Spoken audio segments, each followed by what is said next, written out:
ब्रिजभूषण को लेकर दो रिपोर्ट्स फाइल हुई हैं। एक दरअसल चार्जशीट फाइल हुई है और एक को कैंसिलेशन रिपोर्ट कहा जा रहा है। हालांकि इसको भी रिपोर्ट ही कहा जा रहा है। ये कोर्ट ही डिसाइड करेगी कि रिपोर्ट को वो एक्सेप्ट करती है फिर नहीं।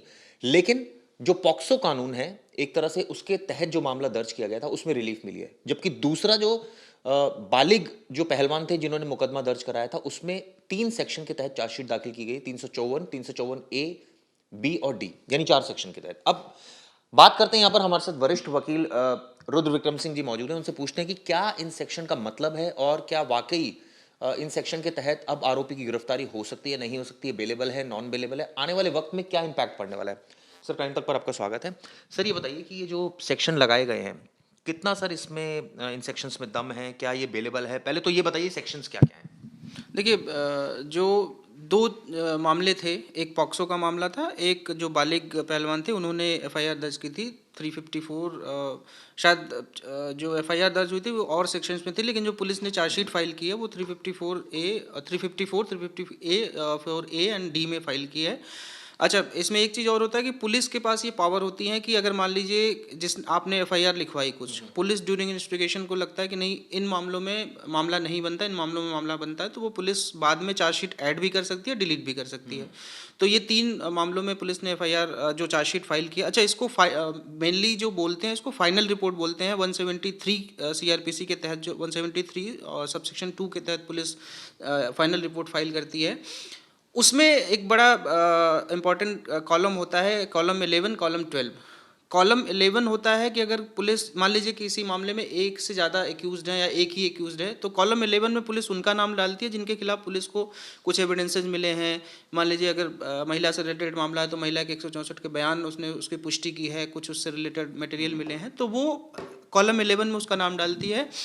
और या फिर अगर कॉलम 12 में डाल दिया किसी का नाम, तो उसमें पुलिस ये कहती है कि इसमें चार्जशीट हम इनके खिलाफ फाइल नहीं करें, मतलब इनके खिलाफ चार्जेस लगाने के लिए जो जिन मामलों में एफआईआर दर्ज हुई थी उन मामलों में चार्जेस लगाने के लिए हमारे पास पुख्ता सबूत नहीं है, इसलिए हम इन पे हम चार्जशीट फाइल नहीं कर सकते। लेकिन सर, जो बालिग वाला केस है तो ऑब्वियसली इसमें तो सेक्शन जो आप बता रहे हैं कॉलम 11 उसी के तहत दाखिल किया गया होगा। जी, बिल्कुल उसी के तहत दाखिल किया गया है। अब उसमें देखिए, जो 354 के तहत आउटरीचिंग ऑफ मॉडेस्टी का मामला बनता है, और 354 ए और डी में जो डिसरोबिंग ऑफ वुमेन या फिर पोर्नोग्राफी दिखाना या फिर सेक्सुअल कोई एक्टिविटी करना, इन सब मामलों के तहत ये मुकदमे दर्ज होते हैं। उसमें मैक्सिमम सज़ा जो है वो 5 साल की है, मिनिमम 1 साल, मैक्सिमम 5 साल। हालांकि कुछ स्टेट ने इसको बढ़ाया है, जैसे मध्य प्रदेश सरकार की मैं बात करूँ तो उन्होंने इसको 10 साल तक किया, लेकिन बाकी सारे स्टेट्स में 5 साल तक मैक्सिमम सज़ा है। तो दिल्ली में भी 5 साल मैक्सिमम है। तो अभी एक 2021 में सुप्रीम कोर्ट का एक बहुत इंपॉर्टेंट जजमेंट था, जिसमें एक कमेटी प्रॉपर बिठाई गई थी। उसमें additional solicitor general A Raju थे, बहुत सारे वरिष्ठ वकील थे। तो सुप्रीम कोर्ट ने उनसे मांगा था कि आप आफ्टर फाइलिंग चार्जशीट जो बेल का मामला होता है वो कैसे हम निर्धारित करें। तो उसमें जो ये कमेटी की रिपोर्ट आई और सुप्रीम कोर्ट ने जो गाइडलाइन इशू की, उसमें 4 तरीके की कैटेगरी डिफाइन की जो भी ऑफेंसेज होते हैं। तो इसमें category A, category B, category C और कैटेगरी डी। ये जो मामला है वो कैटेगरी ए के तहत आता है। कैटेगरी ए के तहत वो मामले आते हैं जिनमें जो ऑफेंसेज होते हैं जिनमें मैक्सिमम 7 साल की सजा होती है। तो उसमें जो सुप्रीम कोर्ट ने guideline issue, Satendra Singh Antil versus CBI का ये मामला था, उसमें सुप्रीम कोर्ट ने कहा कि जो 7 साल के पहले के 7 साल से अंदर के मामले हैं जिसमें मैक्सिमम इम्प्रिजनमेंट 7 साल है, और ड्यूरिंग इन्वेस्टिगेशन जो एक्यूज्ड है उसकी गिरफ्तारी नहीं हुई है, तो इन्वेस्टिगेशन के बाद उसकी गिरफ्तारी करना कोई ज़रूरी नहीं है, भले से वो नॉन बेलेबल ऑफेंस हो, क्योंकि ये एबीबी नॉन बेलेबल ऑफेंस है। तो इसमें सिर्फ इतना करेगी कि उसमें बेल हालांकि इनको लेनी पड़ेगी, मजिस्ट्रेट के सामने इनको बेल लगानी पड़ेगी, रेगुलर बेल, और वो बेल इजीली मिल जाती है। उसमें ये 2-3 जो कॉलम है उसमें ये कहा गया है कि ड्यूरिंग इन्वेस्टिगेशन आपको जांच में सहयोग देना है। ड्यूरिंग इन्वेस्टिगेशन आपने कोई सप्लाई की गई साधारण से कंडीशन, अगर मान लीजिए ड्यूरिंग इन्वेस्टिगेशन कोई एक्यूज्ड है वो फरार चल रहा है, ये सब चल रहा है, तो उसमें उस मामले में बेल नहीं मिलती। लेकिन इनके मामले में क्योंकि ये हमेशा अवेलेबल है, मीडिया के सामने अवेलेबल है, उन्होंने ये भी कहा कि पुलिस जब भी आएगी मैं आ जाऊँगा, तो इसमें जो है उनको बेल मिलने में कोई दिक्कत होगी नहीं। एक चीज़ और मैं जानना चाह रहा था।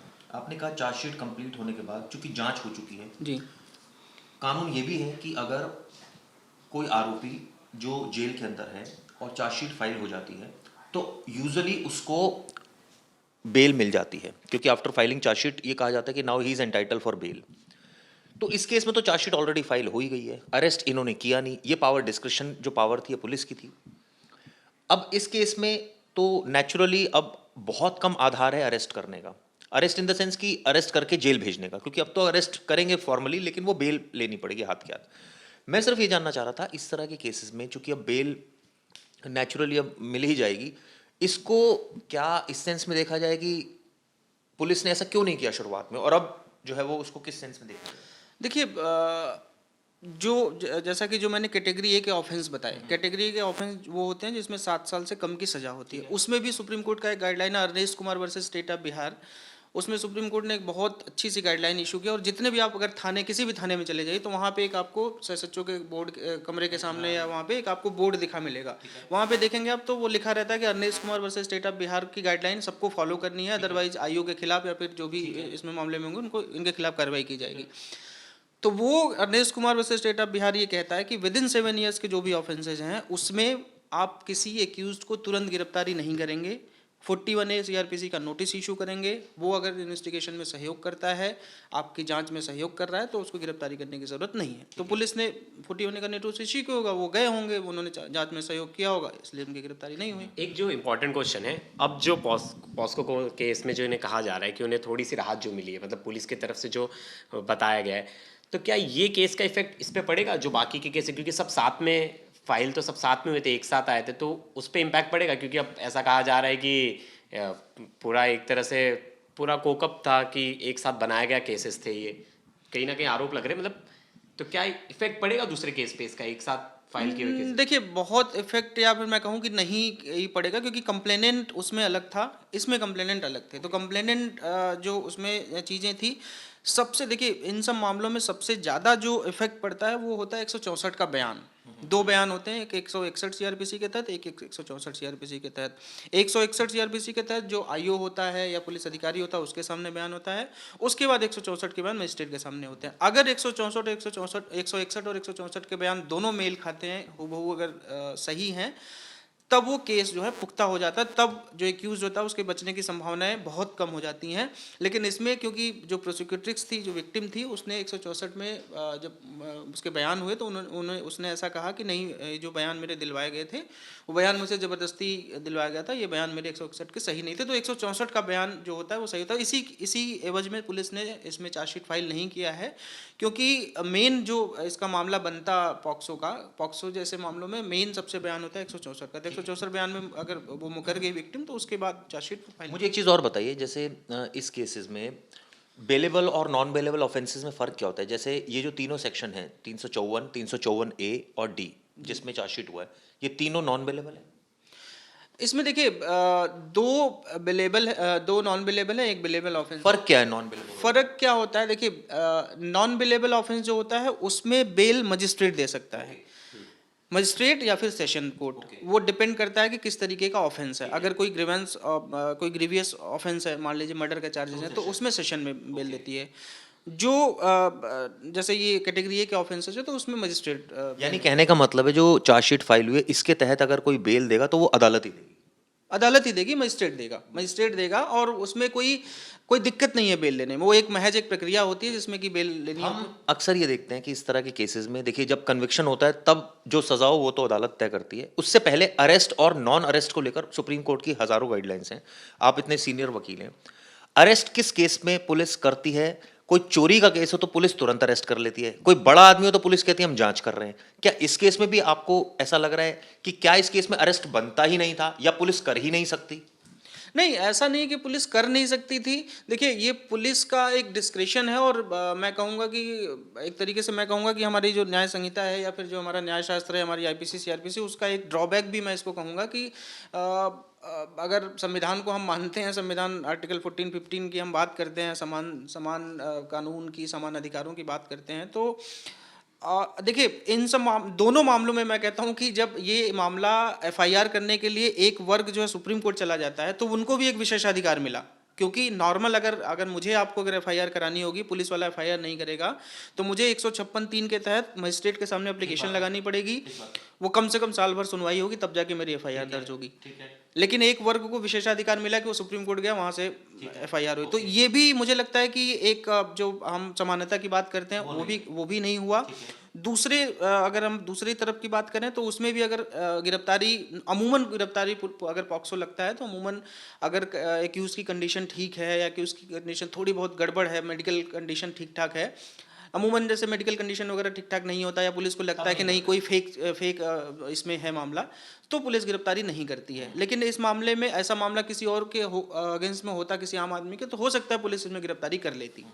कानून क्या कहता है कि पुलिस को करना है या नहीं करना है, या कानून कहता है ये पुलिस का विशेषाधिकार है, वो तय करे? नहीं, विशेषाधिकार पुलिस का नहीं है इसमें। देखिए, कानून यही कहता है कि अगर 7 साल के अंदर की कोई भी सजा में ऑफेंस है किसी का, तो उसमें पुलिस ये कह के गिरफ्तार कर सकती है कि भाई ये हमारी जांच में सहयोग नहीं दे रहे हैं, पुलिस जांच कर रही है, पुलिस की जांच में सहयोग नहीं दे रहा है, या अगर ये जेल से बाहर रहेंगे तो जांच में प्रभाव डालेंगे। देखिए, ये तो तय पुलिस को ही करना है ना सारी चीजें। तय पुलिस को। देखिए, अमूमन जो जेल वाला सिद्धांत है, जो कन्विक्शन के पहले वाला जेल का सिद्धांत है, वो सिद्धांत सिर्फ इसीलिए है कि आप अगर एक्यूज्ड हैं, आप कोई प्रभावशाली व्यक्ति हैं, तो आप जांच में प्रभाव डाल सकते हैं, जांच में जो विक्टिम है या फिर गवाह हैं उनको आप दबाव डाल सकते हैं। तो अमूमन इसका जो जेल भेजने का कॉन्सेप्ट था, वो जेल भेजने का कॉन्सेप्ट, जो न्यायिक अभिरक्षा हम इसको बोलते हैं, न्यायिक अभिरक्षा इसीलिए बोलते हैं कि वो अगर अंदर रहेगा तो वो किसी प्रकार का कोई दबाव नहीं डालेगा, और जो केस है, वो जो उनके खिलाफ जो केस है, वो केस में सही तरीके से जांच होगी। तो ये तो परसेप्शन की बात है ना, ये तो पुलिस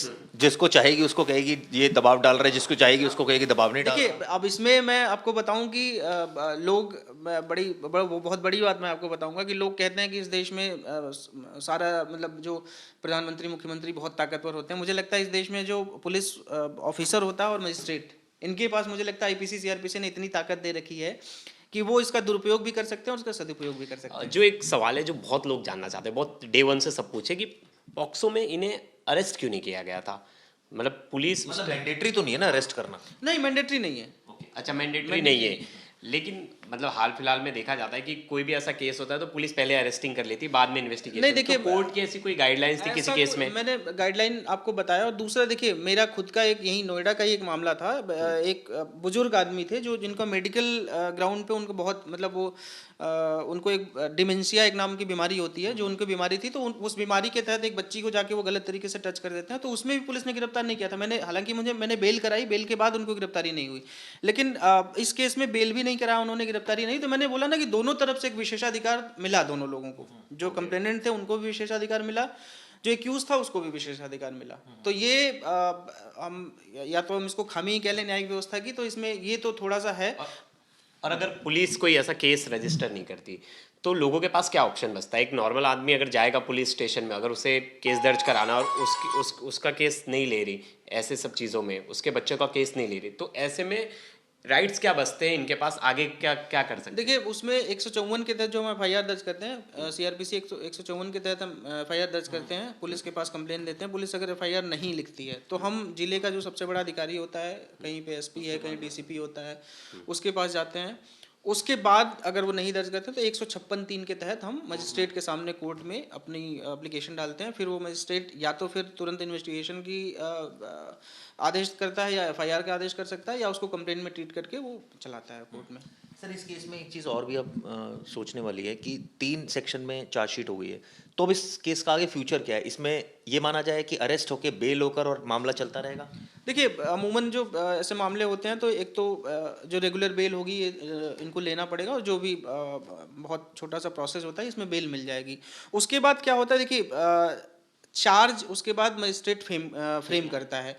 उस चार्ज फ्रेम के टाइम पे चार्ज पे बहस होती है। जो चार्जेज मान लीजिए मैं एक्यूज हूँ या आप एक्यूज हैं। मुझे एक चीज़ और समझाइए, ये 3 सेक्शन में दर्ज हुआ है, इसमें महज लड़की का बयान काफ़ी है, या फिर इसके साथ ऐसे कौन से एविडेंसेस बहुत ज़रूरी चाहिए जो कि स्ट्रांगली इस केस को खड़ा करें? 354, 354A और D, इसके कंपोनेंट्स क्या हैं? पहली बात। दूसरी बात, सर, इस तरह के केसेस में यूजुअली इस केस में ये हुआ था कि पुलिस ने फुटेज मांगी थी। अब कोई आदमी किसी लड़की को ऐसे पकड़ रहा है तो इसका मतलब ये नहीं वो छेड़छाड़ कर रहा है, और इसका मतलब ये भी नहीं कि वो छेड़छाड़ की नियत से नहीं पकड़ रहा है। तो नियत उसको पता है ना, आपको पता है ना मुझे पता है। दूसरा, या उस लड़की को अगर बैड टच फील हो रहा है तो वो उसका विरोध करे।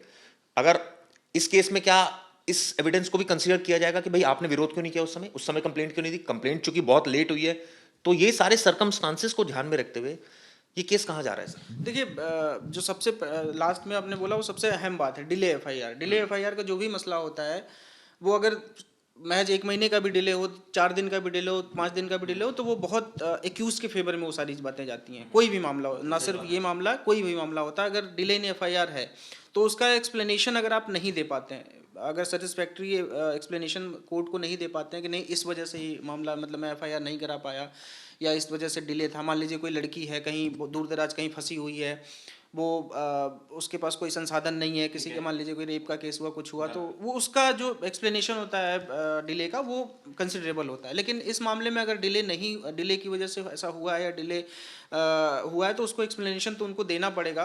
वो जब कोर्ट में मामला चलेगा तो या तो स्टेट देगा या कंप्लेनेंट तो देंगे। ये एक साथ जो 7 लोगों का डील है, तो ये कहीं ना कहीं इफेक्ट नहीं करेगा कि एक बिल्कुल साथ? करेगा। मैंने कहा कि एक्यूज के फेवर में ये बातें, डिले का मामला बिल्कुल जाता है एक्यूज के मामले में।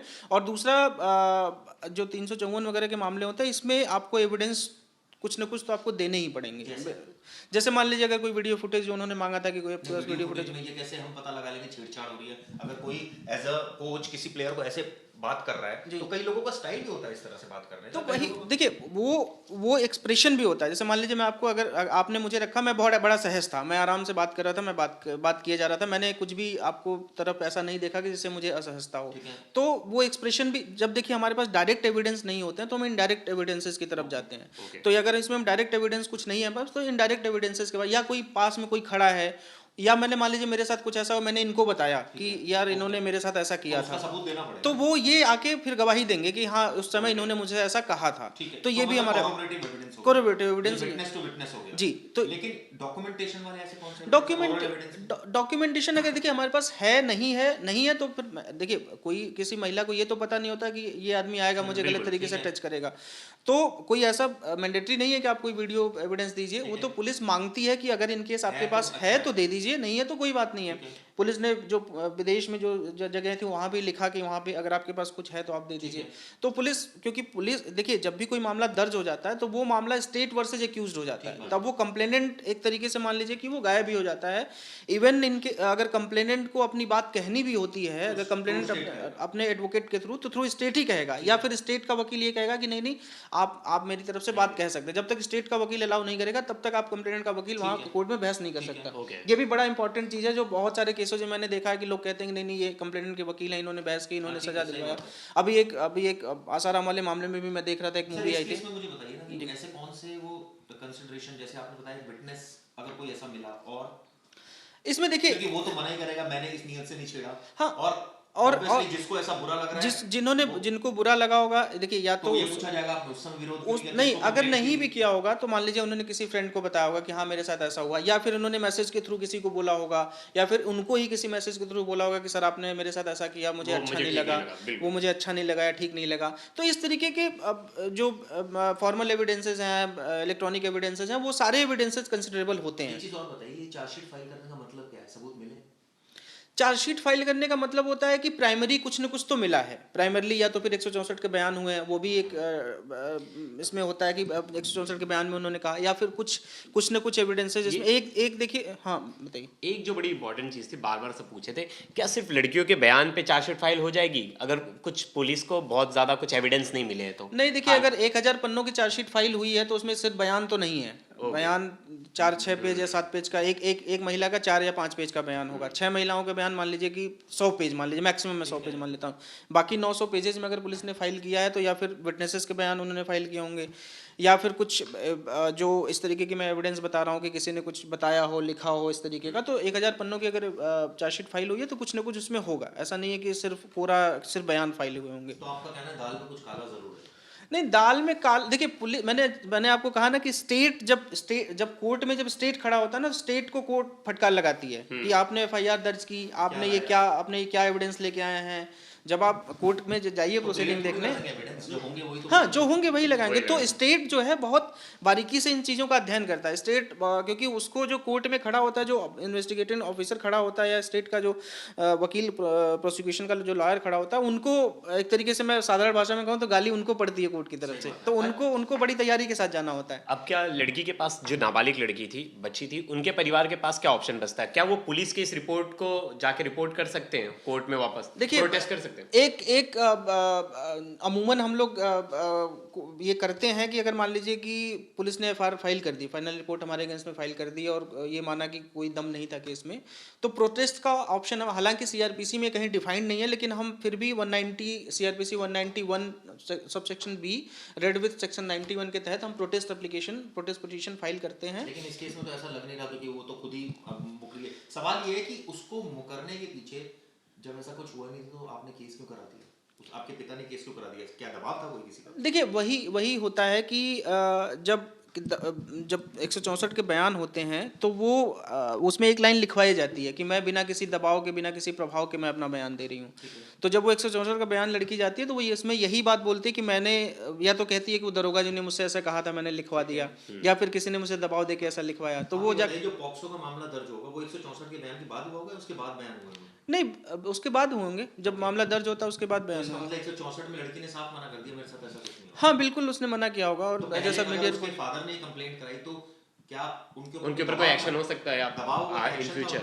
हो सकता है दबाव हो, पहलवानों का दबाव हो, उन्होंने ऐसा करवाया हो, क्योंकि एक मामला बीच में ऐसा भी आया था कि उसकी एज भी एक्यूज की तरफ से क्यों दबाव होगा कि मेरे खिलाफ एफआईआर नहीं निकली? कैंसिल कराने के लिए?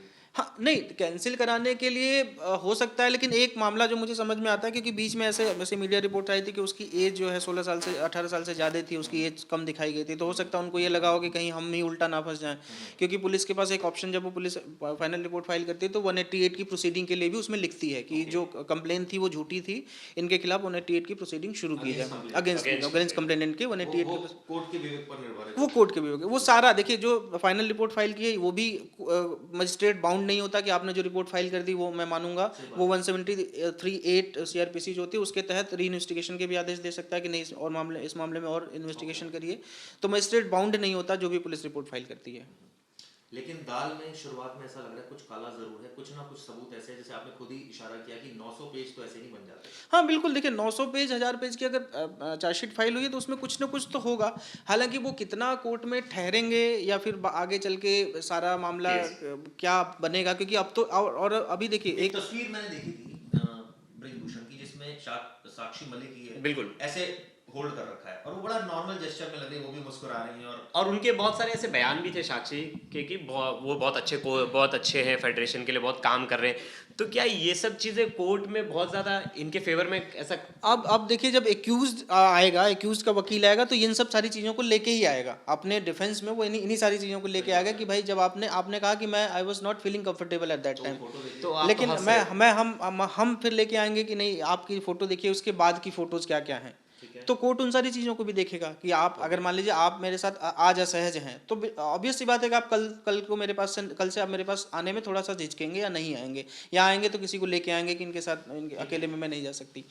तो फिर वो डिफेंस का जो लॉयर होगा, वो डिफेंस का लॉयर इन सब बातों को लेके आएगा और फिर उन्हीं दोनों एविडेंसेस और आर्गुमेंट के बिहाफ पे फिर कोर्ट अपना आगे फैसला देता है। बहुत अच्छे तरीके से मुझे लग रहा है क्रिस्टल क्लियर किया है विक्रम जी ने, पूरा केस बताया कि अब आगे आने वाले वक्त में इस पूरे मामले में क्या होगा। ये वीडियो आपको कैसी लगी दोस्तों, जरूर बताइएगा। Thank you.